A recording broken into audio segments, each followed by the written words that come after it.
Okay, in this part of learning module number 7, we're going to look at the notes to the financial statements, which I would argue are the most important part of the financial statements.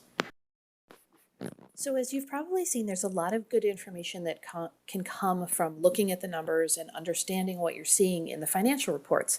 But I've always believed that you can't get a complete picture of what's happening in an organization until you look at the notes to the financials.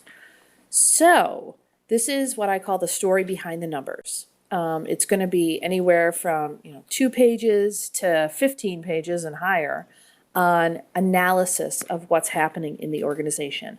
This is where the auditors have a little bit more latitude to decide what's important, what needs to be mentioned, and yes, it follows a format, but what you'll see is depending upon what type of organization the audit is being done for, the information that is going to be provided can vary, right? So I'm not going to talk about investments if my organization doesn't have investments. I'm not going to talk about mortgages and leases and things like that if my organization doesn't own property. So the financial statements are always going to begin with an audit letter. Remember, these statements are prepared by a CPA, and this is where the CPA firm basically tells how the audit went. And there's 4 types of audit letters. The first is an unqualified opinion. We call that a clean audit, and basically it means that everything went well, management cooperated, and things look fine. That, when you see an unqualified opinion audit letter, which we'll see when we look at the notes to the financials in a minute, it doesn't read like, wow, this is great, a great endorsement of the organization. It actually reads very clinical. But so when you're looking at audit letters, what I want you to be aware is you're never going to see a really, really good one, because if they are good, it's just very bland, but you can see a bad one. The bad ones tend to be either a qualified opinion or an adverse opinion. A qualified opinion means that, yeah, the audit was good, but something went wrong. So maybe there was an issue with the way they recorded inventory, and that's what the audit turned up. Or maybe there's an issue with the way cash flows within the organization and there's not enough internal controls. That's going to be a qualified opinion, and the audit letter is going to note exactly what went wrong or what they weren't able to audit. An adverse opinion is, in generally speaking, the worst kind.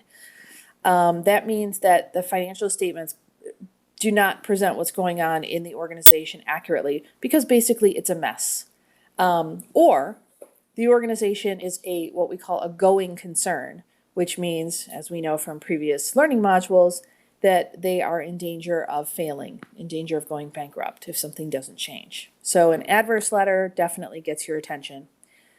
Disclaim is when the CPA can't express an opinion. So, talk about total disarray. Generally speaking, I rarely see these. I mean, we just rarely see them. Usually it would be an adverse opinion. But there are times when kind of the CPA will just throw up their hands and say, yeah, we tried, but it just didn't work. There's not enough data. Everything's just such a mess. So we don't know if it's good or bad. So when you're looking at the notes to the financial statements, there's a couple key areas that pretty much you're going to see in all of them. And in 2018, your book kind of talks about there were some changes to the way financial statements are presented. And one of the big changes was to the way the notes are presented. And generally speaking, people would look at financial statements and still not be able to tell what was going on in the organization, right? They were a mystery to anybody who didn't have a finance degree or an accounting degree. And so 2 areas of the notes that highlight information that really is important to understand is the net assets with donor restrictions. So we talked about unrestricted versus restricted funds. It's really important when you're judging the financial health of an organization to know what those donor restrictions are. Because again, it doesn't do me any good to have $10 million in the bank if I can't spend it on what I need to spend it on. And so you'll see almost a line by line presentation of all of the donor restricted funds that an organization has, and that'll be in the note section. The second is a pullout of liquidity. And so one other thing that people found really hard to understand about nonprofit financial statements was, hey, how much cash do they have, or how much can they turn into cash really quickly, so that we can judge whether or not they're going to stay in business for, a year or 2 years, whatever. And so we call that liquidity, right? How soon can I turn things into cash? And you'll see every notes to the financial statement has a section that deals with liquidity, and kind of line by line again talks about the information that, or the sources that go into, either cash or cash equivalents. And then every notes to the financial statement is going to start with what we call the policy disclosures. So this is helping people understand what the organization is about, how it's organized, does it use an accrual accounting method, anything that's unique about that organization is going to be contained in their policy disclosure section. Okay, and then depending upon the type of organization that I am, there's going to be some other information that's going to be really relevant when I look at the notes to the financials. So if I have investments, I'm certainly going to have a section that talks about where are they invested, what's the risk level, how much do I have in bonds and stocks, things like that. If I own property, mortgages, leases, I'm going to have information about who holds those notes, when are they payable, is there a balloon coming in 5 years, that sort of thing.